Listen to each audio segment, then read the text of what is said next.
Sigue siendo la industria exportadora, ¿no? Sigue siendo.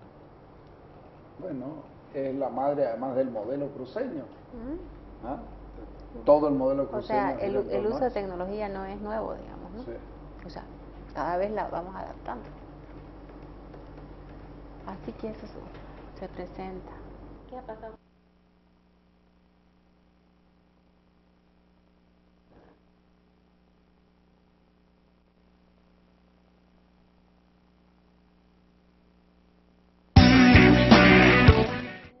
A ver. Azúcar, trapiche, horma y toda una industria que necesariamente tiene que armarse alrededor. Así es. Estábamos hablando, primero las vasijas. Las ¿cierto? hormas, ¿no? Las Las hormas, hormas para, exactamente. bueno, primero las pailas, pero las pailas la traen Claro, las pailas del son mundo traídas, andino porque es exactamente. metal, ¿no? Sí. Pero todo lo demás es nativo. Nativo en el sentido de que se hace con elementos nativos. El trapiche es una tecnología desarrollada en Santa Cruz, no sé, después Fernando nos las va a poder explicar porque le ha hecho una investigación importante. Después del trapiche, que es la molienda, se va a la casa de paila, que es donde se la hierve, y el moliendero es el hombre clave porque de él depende el punto, ¿no? De ahí tenemos la casa donde de purga, que se llama, que es donde se purifican en las hormas. Para esas hormas hay un grupo humano que está fabricando hormas necesarias para el azúcar, y una vez el azúcar se la pone al sol para que se vaya blanqueando, y lo más blanco que se pudiera sacar se exporta en panes de azúcar, Sí. ¿no? Que panes de azúcar que nosotros llamamos empanizados en petaquilla. Para esas petaquillas se hace de suela, ¿no? Entonces, y esa... ahí ya estamos hablando de una tercera industria. Exactamente. La primera es la caña en sí. La segunda, la madera que se necesitaba. La tercera, la cerámica, y estamos hablando de una cuarta industria. Pero más que industria, viene a ser todavía a nivel artesanal, ¿no? No, de acuerdo, pero es una industria. Sí, o sea, son industrias alrededor de, digamos, ¿no? De la fabricación de azúcar. Esas petaquillas, ahí es donde se lleva el azúcar, y el azúcar va al lomo de mula al mundo andino. O sea, el sistema de transporte también. Es importante saber que el azúcar se produce en Santa Cruz de la Sierra desde su fundación, pero mientras se va expandiendo Santa Cruz también se expanden los ingenios azucareros. En las misiones se fabrica azúcar, cuando se van los padres misioneros se sigue fabricando azúcar. ¿Por qué es tan importante el azúcar, Carlos? Que a veces la gente no se da cuenta, porque el azúcar preserva. Los indios, por ejemplo, no conocían el azúcar, entonces comienzan los cruceños a hacer una gran cantidad de mermeladas, de dulces. O sea, nuestra vida gira alrededor del azúcar, ¿no? Usted preserva todas las frutas en mermeladas, ¿no? Y los intercambios que se dan entre los productos indígenas y los productos cruceños están basados fundamentalmente en el azúcar, porque ellos conocían la miel. Y el azúcar se convierte en un vicio, pues, ¿no? Una vez uno comienza a consumir azúcar, no deja. Así como la sal preserva la carne al hacerla cecina o tasajo o charque, como le decimos ahora, el azúcar preserva muchísimas de las frutas, ¿no? O sea, hay que entender que si usted piensa, nuestra vida está marcada por el azúcar. Sí.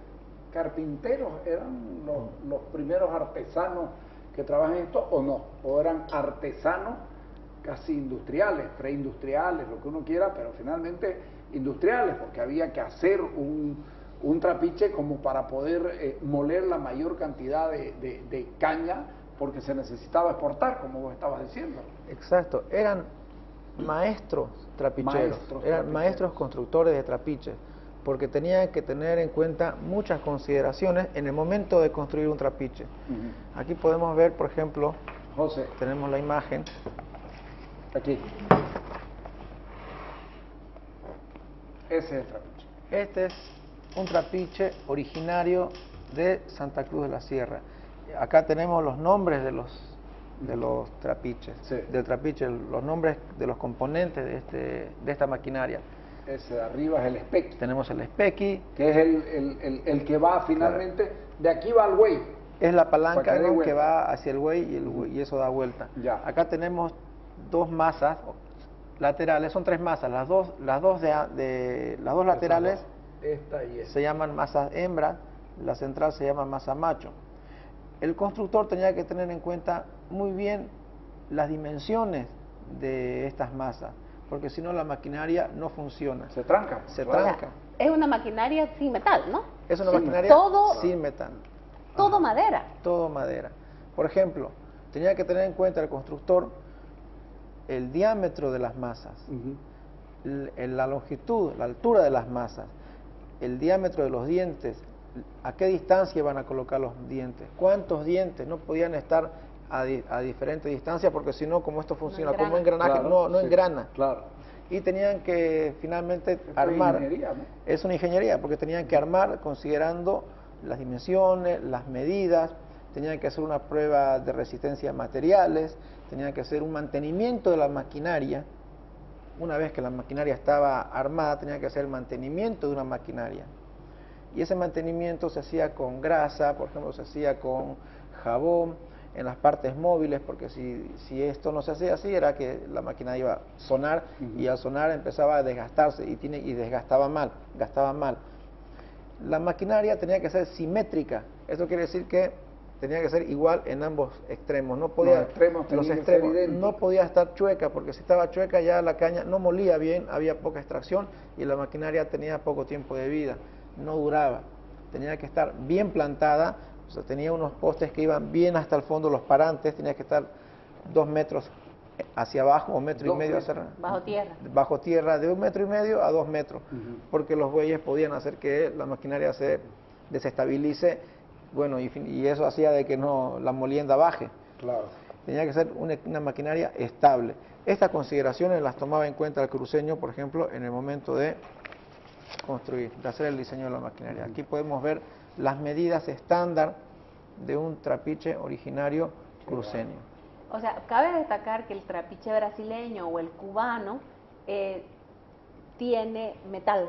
O sea, los cilindros, o sea, tiene placas de metal que ayuda Ya. a extraer Aquí mayor no había jugo. nada. Acá no.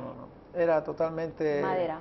madera del monte, que el constructor entraba un día, 2 días, se perdía y Tenía que tener con hacha, conocimiento de- tenía que buscar los palos más parecidos, porque tenía que tener en cuenta los diámetros, el peso de la maquinaria, había que hacerle pruebas. Y luego había que labrarlo. Había que labrarlo y tenía que labrar, pero en la medida de lo que se le exigía. Y finalmente iba y él mismo colocaba el trapiche, armaba, se decía plantar el trapiche, plantaba el trapiche en el lugar donde se lo pedían. Y ahí él tenía que ir de vez en cuando siempre a hacer el mantenimiento. Entonces era un profesional destacado, Bien pagado, bien debe pagado, ser. bien reconocido, destacado, era un oficio importante en ese momento. ¿Se tiene una referencia de cuántos maestros hubieron en algún momento? Bueno, en cada pueblo siempre han habido maestros, porque eran los que construían. En O cada sea, pueblo tenía que haber uno de estos pudo Sí. haber hecho los 25 trapiches. varios. Uno o varios O con varios. su familia. De hecho, o con la familia, claro. y fue una tradición que fue perdurando en el tiempo. Hoy día hay maestros trapicheros. Yo, por ejemplo, consultando con un maestro trapichero, yo le pregunté en una ocasión, ¿y cómo hace usted para saber todo esto? O sea, el perímetro, que es el contorno, ¿cómo hace usted? Y él me dice, fácil, mido de acá a acá, o sea, el diámetro, y lo multiplico por 3. ¿Y por qué hace eso? No sé, así siempre lo ha hecho mi abuelo y siempre nos han qué enseñado. belleza.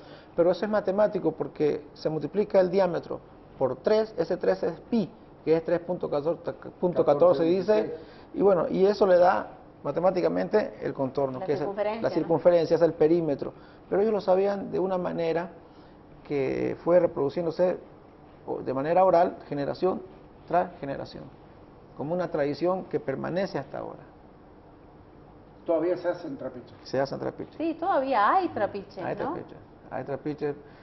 No se produce azúcar como se producía antes, pero sacan otros productos como melados, Claro. se puede sacar Jugo de caña. jugo de caña, Caldo, tablillas, Caldo, no jugo. sí, Caldo. tablillas, Tablillas, empanizado, chancaca, Ajá, sí. ¿no? Son productos que son más tradicionales. Por ejemplo, hay en Cotoca todavía, Sí. siempre se ven esos productos que ha quedado como parte de la tradición ya de un O pueblo. en las pequeñas comunidades todavía, en las Sí, provincias. en las provincias se hace. ¿Cuánto es en su mejor momento, en este Santa Cruz que comienza la exportación más grande a la que se tenga referencia para enviar, digamos, a Potosí, que era, como dice Paula, el que consumía todo lo que le mandaban? Bueno, para el año 1630 hay un dato de que se ha exportado, por ejemplo, 200 mulas con azúcar, 200 mulas con azúcar, cargadas de azúcar, ¿no? Porque llevaban petacas a ambos lados. ¿Cuántas arrobas tenía? Porque en esa época se medía por arroba. Sí, ¿no? sí, sí. Se Bueno, pesaba se sigue por midiendo por Sí, arroba. 14 arrobas llevaba una mula. Claro, es un animal de mayor carga, digamos. 14 arrobas podía llevar una mula y 200. eso podemos Ahora, ir a lo producir. importante aquí decir también es que el Son azúcar unos que cuantos se kilos, ¿no? exportaba Sí. era de Santa Cruz y sus alrededores. Ujú. El azúcar que se producía en Chiquitos, se consumía en Chiquitos porque traer 300 Era kilómetros mucho, era sí, mucho. era mucho. ¿No? Es importante también tener en cuenta el tema de los medios de transporte. Nosotros carecíamos de medios de transporte y de medios de comunicación. Ujú. A Chiquito y al norte argentino hay que ir en carretón. El carretón es una carreta grande, por eso es carretón, ¿no? También es una tecnología desarrollada en Santa Cruz con el famoso carro chiquitano, ¿no? Nuestro carretón es de un solo bloque, ¿no? La rueda. La ¿no? rueda, Sí. no tiene goma, o sea, Sí. tiene sus engranajes, todo también es de madera. El conocimiento de la madera y la importancia de las buenas maderas, ¿no? A Mojo se iba fundamentalmente por agua, aunque también se podía ir por tierra, también en carretón. A Chiquitos también en carretón y Pero al en carretón mundo no andino, podía subir al mundo andino. al mundo No, andino no podía. solo con recuas de mulas, ¿no? Ahora es importante que el azúcar que se exportaba desde Santa Cruz y digamos lo que hoy día es el norte integrado, ¿no? Esta zona.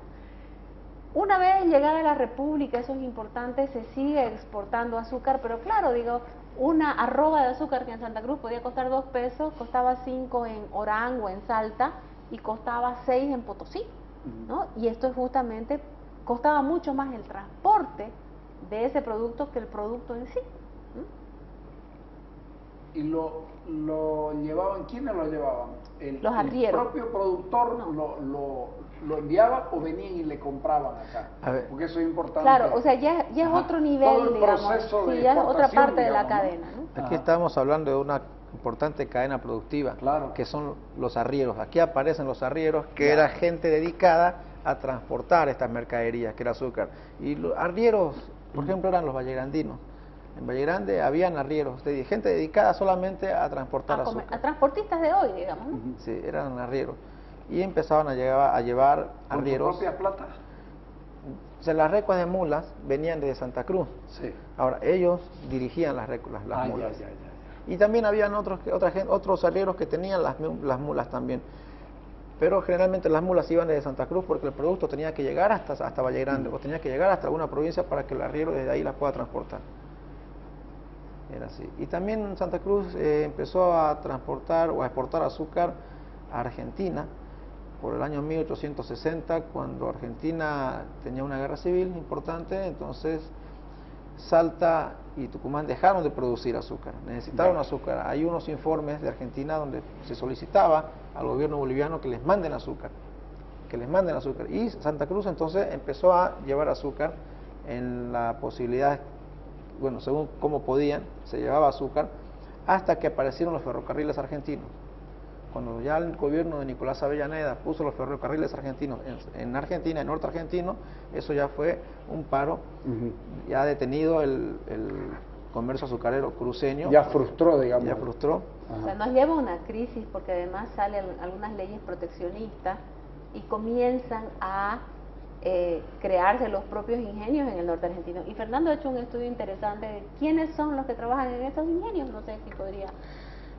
Luego de la guerra de Curuyuqui, que es la última guerra chiriguana, por el año 1892, bueno, muchos chiriguanos quedaron desbandados, habían dejado las armas y tenían que trabajar. Y este es otro hito importante, porque los mejores, según documentos de Viesma, los mejores azucareros de todas las regiones del Río de la Plata eran los chiriguanos cruceños.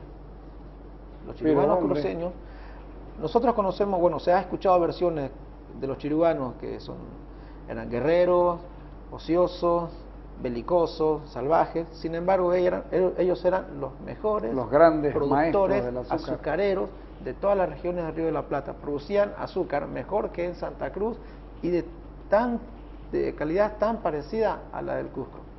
O sea, la estamos presencia hablando de los sacerdotes españoles. Pero antes también, ¿no? De los franciscanos, ¿no? Sí, los chirihuanos han sido agricultores, han sido azucareros, han producido caña, han producido azúcar en sus establecimientos y además eran guerreros. Pero lo además importante es que después de Curuyuqui esta gente va y trabaja en el norte argentino. Incluso hoy ya también son una etnia reconocida en la Argentina, porque migra un grupo importante de chiriguanos que habían trabajado en ingenio a trabajar en ingenio en el norte argentino. Exactamente. Luego de la guerra de Curuyuqui, o sea, los chiriguanos, como ya eran azucareros, tenían que buscar trabajo. No había acá. Entonces eran bien reconocidos en el norte argentino, en el ingenio del Tabacal. Acá no tenían posibilidades, no tenían apoyo, no tenían fomento, entonces el gobierno argentino, los empresarios azucareros del norte argentino con industrias ya grandes, entonces invitó y llamó a los chiriguanos. Los chiriguanos fueron de a miles a trabajar en Tabacal y bueno, y muchos se quedaron, ¿no? Ellos eran muy bien pagados, ¿por qué? Porque sabían leer, sabían escribir, sabían operaciones básicas de aritmética los chiriguanos. No era como se creía, o ¿no? como se dice, o como ¿no? se dice. Claro. Era gente instruida y eso lo dice Nordesquiol en sus informes. Los chirihuanos y los chanés son los mejor pagados, mejor que los wichí, porque dominan la agricultura, conocen las técnicas de hacer azúcar, son bien experimentados en las labores agrícolas. Entonces, con todas esas virtudes, fácilmente entraron a trabajar al ingenio del Tabacal. ¿De quién era el Tabacal? El Tabacal era de un político argentino, Robustiano Patrón Costas. Justamente este señor, gracias a la economía que le ha dejado su ingenio, donde han trabajado los chirihuanos, él ha acumulado una fortuna importante y se postuló como presidente para Argentina. Él estaba a punto de ser presidente, pero no pudo llegar a las elecciones porque poco tiempo antes Perón le da un golpe de Estado y entonces ingresa Perón y chau las posibilidades, chau Patrón Costa. Pero ¿qué hizo Perón? Perón lo que hizo fue a los chirihuanos que trabajaban en los ingenios y a todos los nativos les dio beneficios sociales, les dio jubilaciones, les dio nacionalidad y bueno, de esa manera los chirihuanos cruceños se quedaron en Argentina, en el norte argentino, hasta ahora, en muchos casos. Son 400 años de industria cruceña. Hacia los 450. Sí, pero digamos hasta que pegan el salto a la industrialización. Pero estamos hablando de un modelo cruceño, de un modelo y de una forma de producir y de una ideología de vamos a producir esto, vamos a consumir aquí, pero vamos a exportar. Sí. ¿Sí? La vocación exportadora de Santa Cruz es una vocación desde la fundación. O sea, no se puede pensar Santa Cruz sin su vocación agrícola y exportadora, ¿no? Esas son bases, El maíz incluso lo exportan también desde acá. No. ¿Algodón? No, maíz inicialmente no, porque en todas partes se produce maíz. Maíz es una planta americana que se produce desde el norte hasta el sur, digamos, ¿no? Se producen ciento y tantas fanegas de maíz, sí. O sea, el maíz es un producto nativo, pero de los productos, digamos, si seguimos en los productos agrícolas, un tema importante es el algodón, pero no se lo exporta como algodón, sino se lo exporta como lienzo. Exactamente, ya elaborado, Otra manufacturado. Cosa importante que exportamos va a ser el arroz también, ¿no? Porque la industria tucumana, por ejemplo, dice que el arroz lo llevan desde Santa Cruz. Ya los españoles, Chávez trae arroz, se comienza a producir arroz. Otro elemento importante de exportación que es ganadero va a ser la suela, ¿no? No la carne, sino la suela. Y ahí es importante, mire, el cupecí, que es el algarrobo, se usa para sacarle su tanino y curtir los cueros, ¿no? O sea, no hay industria química, pero sí hay el tanino que sale del algarrobo o la algarrobilla, y de ahí comienza a curtirse cuero. Lo que implica la necesidad de un conocimiento de la planta. Conocimientos de la flora local. Exactamente. Entonces es importante ver que desde sus inicios esta pequeña colonia, este pequeño espacio busca sobrevivir, y la única forma de sobrevivir es exportando. Produce para su autoconsumo y exporta. No produce más porque no tiene, como le digo, ni medios de transporte ni vías de comunicación, que habrá que esperar la segunda mitad del siglo XX para obtenerlas. ¿Le pido un corte? Dale.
carpinteros eran los primeros artesanos que trabajan esto o no, o eran artesanos casi industriales, preindustriales, lo que uno quiera, pero finalmente industriales, porque había que hacer un trapiche como para poder moler la mayor cantidad de caña, porque se necesitaba exportar, como vos estabas diciendo. Exacto, eran maestros trapicheros, eran maestros constructores de trapiches, porque tenían que tener en cuenta muchas consideraciones en el momento de construir un trapiche. Aquí podemos ver, por ejemplo, José, tenemos la imagen. Aquí. Ese es el trapiche. Este es un trapiche originario de Santa Cruz de la Sierra. Acá tenemos los nombres de los trapiches, Sí. del trapiche, los nombres de los componentes de esta maquinaria. Ese de arriba es el espequi. Tenemos el espequi, Que es el que va finalmente, de aquí va al güey. es la palanca, Para que dé ¿no?, vuelta. que va hacia el buey y eso da vuelta. Ya. Acá tenemos dos masas laterales, son tres masas, las dos laterales Esta y esta. se llaman masas hembra, la central se llama masa macho. El constructor tenía que tener en cuenta muy bien las dimensiones de estas masas, porque si no la maquinaria no funciona. Se tranca. Se claro. tranca. Es una maquinaria sin metal, ¿no? Es una Sí, maquinaria todo- sin metal, Todo madera. todo madera. Por ejemplo, tenía que tener en cuenta el constructor el diámetro de las masas, la longitud, la altura de las masas, el diámetro de los dientes, a qué distancia van a colocar los dientes, cuántos dientes, no podían estar a diferentes distancias, porque si no, como esto funciona engrana. como engranaje, Claro, no sí, engrana. Claro. Y tenían que finalmente Esto es armar, ingeniería, ¿no? es una ingeniería, porque tenían que armar considerando las dimensiones, las medidas, tenían que hacer una prueba de resistencia a materiales, tenían que hacer un mantenimiento de la maquinaria. Una vez que la maquinaria estaba armada, tenían que hacer el mantenimiento de una maquinaria. Y ese mantenimiento se hacía con grasa, por ejemplo, se hacía con jabón en las partes móviles, porque si esto no se hacía así, era que la máquina iba a sonar, y al sonar empezaba a desgastarse y desgastaba mal, gastaba mal. La maquinaria tenía que ser simétrica, eso quiere decir que tenía que ser igual en ambos extremos, no podía, Los extremos tenían que ser idénticos. no podía estar chueca, porque si estaba chueca ya la caña no molía bien, había poca extracción y la maquinaria tenía poco tiempo de vida, no duraba.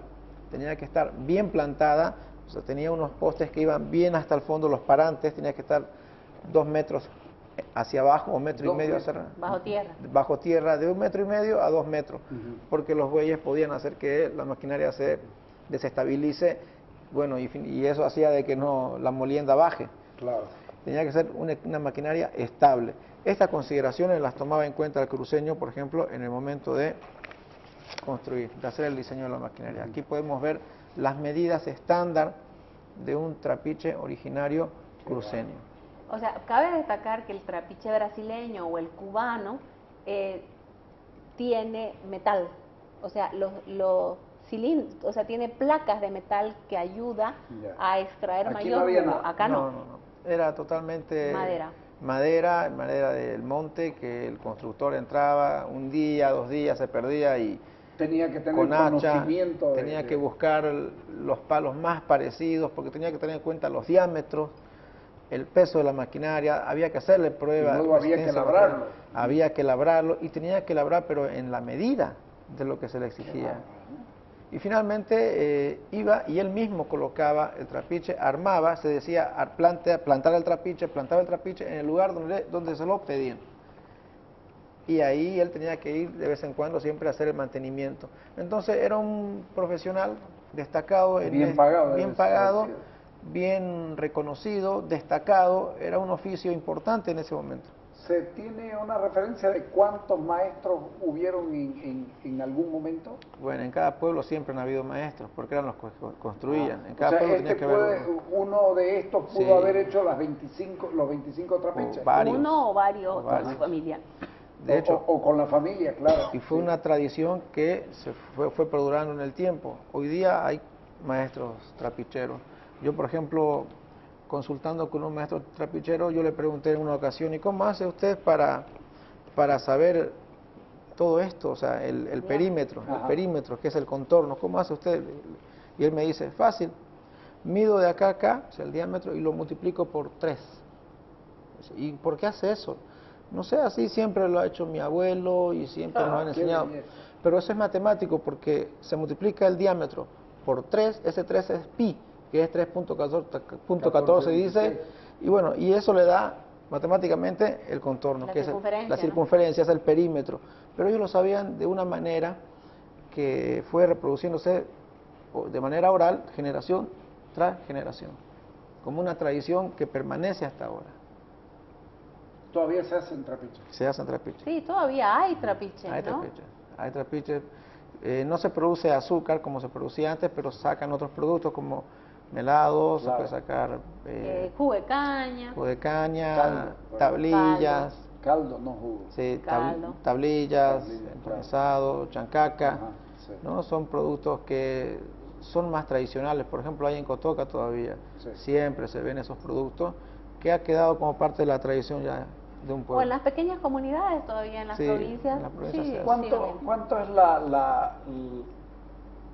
en su mejor momento, en este Santa Cruz que comienza la exportación más grande a la que se tenga referencia para enviar, digamos, a Potosí, que era, como dice Paula, el que consumía todo lo que le mandaban?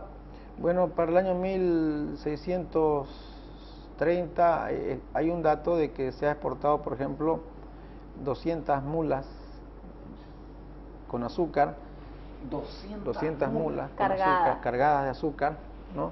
Porque llevaban petacas a ambos lados. ¿Cuántas arrobas tenía? Porque en esa época se medía por arroba. Sí, sí, sí. Bueno, se sigue midiendo por arroba. 14 arrobas llevaba una mula. Claro, es un animal de mayor carga, digamos. 14 arrobas podía llevar una mula. Y eso podemos Ahora, lo importante aquí decir también es que el azúcar que se exportaba era de Santa Cruz y sus alrededores. El azúcar que se producía en Chiquito, se consumía en Chiquitos porque traer 300 kilómetros era mucho. ¿No? Es importante también tener en cuenta el tema de los medios de transporte. Nosotros carecíamos de medios de transporte y de medios de comunicación. A Chiquito y al norte argentino hay que ir en carretón. El carretón es una carreta grande, por eso es carretón, ¿no? También es una tecnología desarrollada en Santa Cruz, con el famoso carro chiquitano, ¿no? Nuestro carretón es de un solo bloque, ¿no? La rueda. La rueda, no tiene goma, o sea, tiene sus engranajes, todo, también es de madera. El conocimiento de la madera y la importancia de las buenas maderas, ¿no? A Mojo se iba fundamentalmente por agua, aunque también se podía ir por tierra, también en carretón. A Chiquitos también en carretón. Y al mundo andino, al mundo andino solo con recuas de mulas, ¿no? Ahora es importante que el azúcar que se exportaba desde Santa Cruz y digamos lo que hoy día es el norte integrado, ¿no? Esta zona. Una vez llegada a la República, eso es importante, se sigue exportando azúcar, pero claro, digo, una arroba de azúcar que en Santa Cruz podía costar 2 pesos, costaba 5 en Orán o en Salta y costaba 6 en Potosí, ¿no? Y esto es justamente, costaba mucho más el transporte de ese producto que el producto en sí. ¿Y lo llevaban? ¿Quiénes lo llevaban? Los arrieros. ¿El propio productor lo enviaba o venían y le compraban acá? Porque eso es importante. Claro, o sea, ya es otro nivel, todo el proceso de ya es otra parte de la ¿no? cadena, ¿no? Aquí estamos hablando de una importante cadena productiva, que son los arrieros. Aquí aparecen los arrieros, que era gente dedicada a transportar estas mercaderías, que era azúcar. Y los arrieros, por ejemplo, eran los vallegrandinos. En Valle Grande habían arrieros, gente dedicada solamente a transportar azúcar. A transportistas de hoy, digamos, ¿no? Sí, eran arrieros. Y empezaban a llevar arrieros. ¿Con su propia plata? Las recuas de mulas venían de Santa Cruz. Sí. Ahora, ellos dirigían las mulas. Y también habían otros arrieros que tenían las mulas también.